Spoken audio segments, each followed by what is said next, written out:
everyone, hope you're doing absolutely fine. Welcome to my channel Life Changing Lesson. So आज हम लोग बात करने वाले थे how to become a financially independent. तो यहाँ पे जब मैं बात कर रहा हूँ how to become financially independent, इसका मतलब ये नहीं कि आपको बहुत सारा पैसा कमाना है तभी आप फाइनेंशियली इंडिपेंडेंट हो सकते हैं. नो, क्योंकि ये वीडियो जो है वो हर एक एज ग्रुप के लिए, आप भले 18 साल के हैं, 24 साल के, 30 साल के, 35 साल के, 40 साल के, डजंट मैटर, आप किसी भी एज में फाइनेंशियली इंडिपेंडेंट बन सकते हैं. सिर्फ ज़रूरत है एक प्रॉपर प्लानिंग की, और वो प्लानिंग करने के बाद प्रॉपर पैसे को सेव करना और उसके बाद इन्वेस्ट करना. आई थिंक हर एक इंसान जानता होगा वॉरेन बफेट को, जो दुनिया के बेस्ट इन्वेस्टर हैं.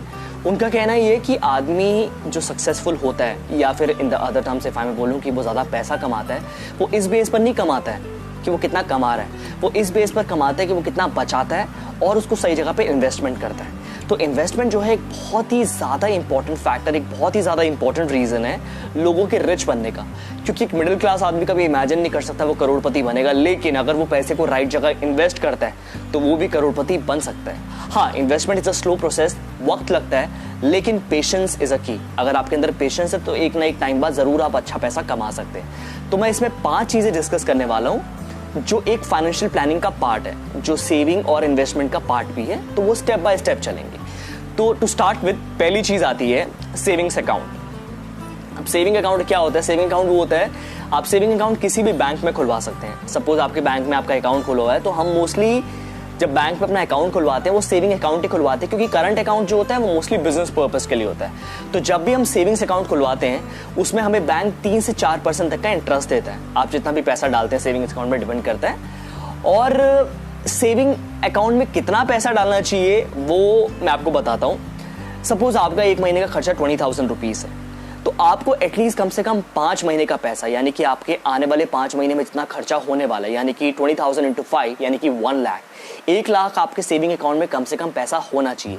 क्योंकि देखिए, कई लोग फ्रीलांसिंग वर्क कर रहे हैं, कई बार ऐसा होता है कि आपकी अचानक से रिसेशन की वजह से जॉब चली जाती है, या फिर फ्रीलांसिंग कर रहे हैं तो आपके पास 1-2-3 महीना काम नहीं आया, तो एटलीस्ट 5 महीने का पैसा आपके पास सेविंग अकाउंट में होना चाहिए कि आप उसको कभी भी निकाल सके और कभी भी उसको यूज़ कर सके, क्योंकि वो पैसा आप कभी भी निकलवा सकते हैं. तो ये पहला है सेविंग अकाउंट. दूसरी चीज़ आती है FD, that is a fixed deposit. Fixed deposit आप सेविंग अकाउंट के बाद जा सकते हैं. सपोज आपके पास 1 लाख रुपए एक्स्ट्रा पड़ा हुआ है, तो आपको समझ नहीं यार आप क्या करूं, आपको खेलनी है सेफ गेम, एक सेफ बेट.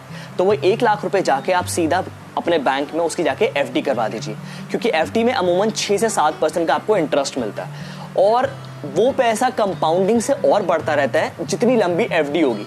सपोज आपने 1 साल की 1 लाख की एफडी करवा दी, तो आपको बैंक दे रही है 7% इंटरेस्ट, तो वो हो गया 1,07,000.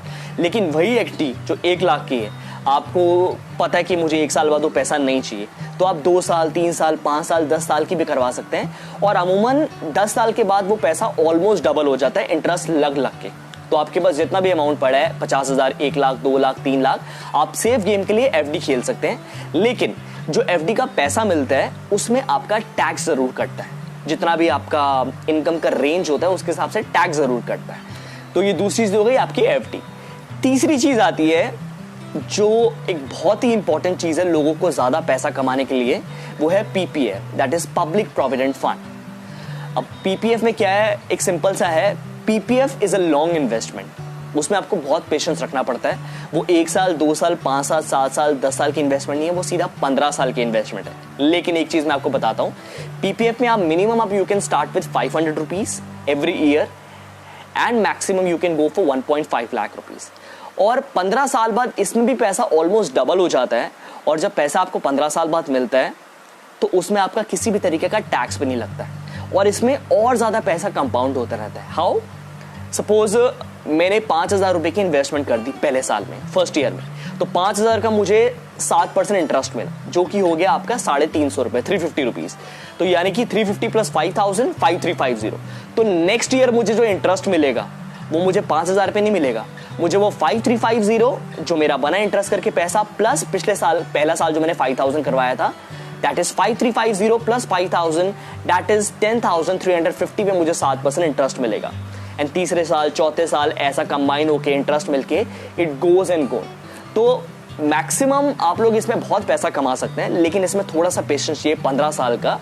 और आप चाहे तो 15 साल के बाद 5 साल और एक्सटेंड कर सकते हैं, तो ये 20 साल तक भी जा सकते हैं. और ये अकाउंट आप पीपीएफ का अकाउंट कहीं भी खुलवा सकते हैं अपने बैंक